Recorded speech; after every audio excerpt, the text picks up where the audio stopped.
Hello students, I Rahul Kumar welcome you to my YouTube channel Technotech Vidya. आज फिर से आपके सामने एक नए टॉपिक के साथ आया हूँ। ये कुछ प्रोवर्ब्स हैं जो आप यूजुअली अपनी लैंग्वेज में यूज़ करते हैं जब आप हिंदी भाषा में बात करते हैं। इन प्रोवर्ब्स को कैसे इंग्लिश में बोला जाता है वही आपको आज सिखाने जा रहे हैं। So don't skip the video, watch till the end of video to understand the meaning of each and every proverb. So let's not delay the video and go to the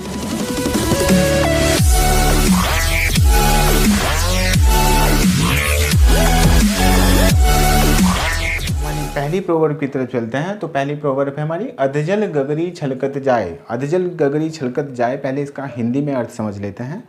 अधजल गगरी छलकत जाए का मतलब होता है किसी व्यक्ति को अधूरा ज्ञान होना और वो उसका बखान ज़्यादा करता हो। तो इस तरह से अधजल गगरी छलकत जाए का मतलब होता है। इसको हम कैसे इंग्लिश लैंग्वेज में यूज़ करते हैं, एज इट इज़ आपको हमेशा यूज़ करना है। Deep reverse move with silent majesty. तो आप इसको फ्लुएंसी में भी बोलने की प्रैक्टिस करिएगा। Deep reverse move with silent majesty. Deep river move with silent majesty. Next is अपना पूत सभी को प्यारा। अब इसका हिंदी में जो अर्थ आता है वो ये है कि जो भी कोई व्यक्ति होता है, अगर उसका अपना खुद का बेटा है, उसके लिए वो हमेशा अच्छा ही कुछ बोलने की कोशिश करता है। तो इसको हम इंग्लिश में कैसे यूज़ करते हैं, every potter praises his own pot. तो इसका अर्थ ये आता है कि कोई भी जो मिट्टी के बर्तन बनाने वाला व्यक्ति होता है वो अपने बनाए गए बर्तन की हमेशा अच्छाई ही बताता है। नेक्स्ट है हमारे पास अंधों में काना राजा। इसका हिंदी में सेंस ये आता है कि कहीं पर कोई व्यक्ति है जो कि जिनमें कोई भी गुण नहीं है, तो उनमें से किसी एक में अगर एक भी कोई एक्स्ट्रा गुण है तो उसी को ही राजा बोला जाता है। तो यहाँ पर इसका इंग्लिश में अगर आप ट्रांसलेशन करना चाहें तो इंग्लिश में बनेगा among the all blind one eyed is king. But इसको प्रोवर्ब की तरह हम यूज़ करते हैं तो कहते हैं a figure among ciphers. A figure among ciphers. Next is उपदेश देने से खुद करना भला। बहुत से लोगों में ये बहुत ज़्यादा हैबिचुअल होता है कि वो किसी चीज़ को सुनते हैं और उसके लिए दूसरों को करने के लिए कहते हैं, वो खुद कभी उस चीज़ को इम्प्लीमेंट नहीं करते। तो यहाँ पर उपदेश देने से खुद करना भला। Example is better than precept. Example is better than precept. Next है लालच बुरी बला है। आपने ये प्रोवर्ब बहुत बार सुनी होगी, लालच बहुत बुरी बला है। तो इसको हम इंग्लिश में यूज़ करते हैं। लालच को कहा जाता है avarice. Avarice is root of all evil. Avarice is root of all evil. पैसे से सब संभव है। आपने देखा होगा कि बहुत से लोग ऐसे बोलते सुने होंगे कि पैसे से सब हो जाएगा, ये हम पैसे से कर लेंगे।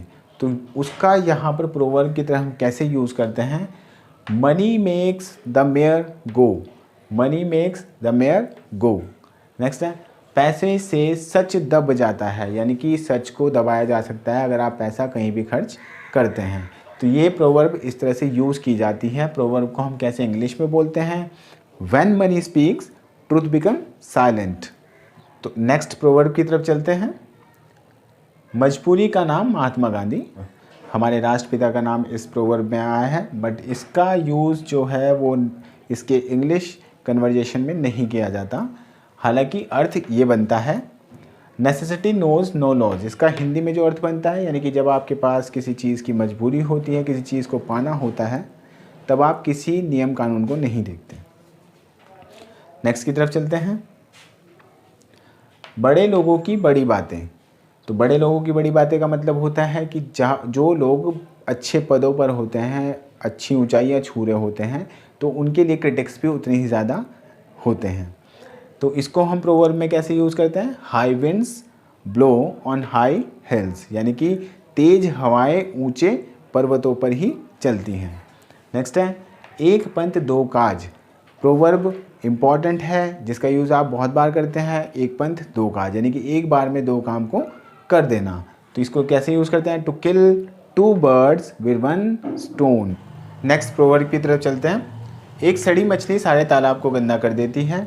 इसका अर्थ ये है, आपने जैसे सुना भी होगा, man is known by company he has, यानी कि कोई व्यक्ति जिस संगत में रहता है वो उससे जाना भी जाता है। तो यानी कि कोई अगर एक मछली है वो पूरे तालाब को अपने जैसा ही बना देती है। A rotten apple injures its companion. A rotten apple injures its companion. देखिए स्टूडेंट्स, आपको इन सेंटेंसेस को और इन प्रोवर्ब्स को बोल के देखना बहुत ज़रूरी है।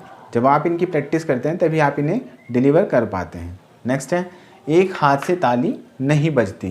तो इसका मतलब ये है कि किसी भी एक्शन का ही रिएक्शन होता है, तो एक हाथ से ताली नहीं बजती। It takes two to make a quarrel. It takes two to make a quarrel. Next है, जो गरजते हैं वो बरसते नहीं। यानी कि बहुत सारे लोग ऐसे होते हैं जो धमकियां देते रहते हैं, वो करते कुछ नहीं है। तो ऐसे लोगों के लिए प्रोवर्ब यूज़ की जाती है हिंदी में, जो गरजते हैं वो बरसते नहीं। अब इसको इंग्लिश में कैसे यूज़ करते हैं?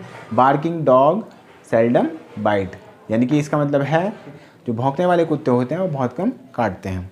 नेक्स्ट है, पांचों उंगलियां घी में होना। यानी कि जिसके चारों तरफ से खुशियां ही खुशियां आ रही होती हैं या फिर पैसे ही पैसे आ रहे होते हैं, उसके लिए हम यूज़ करते हैं सारी उंगलियां घी में होना।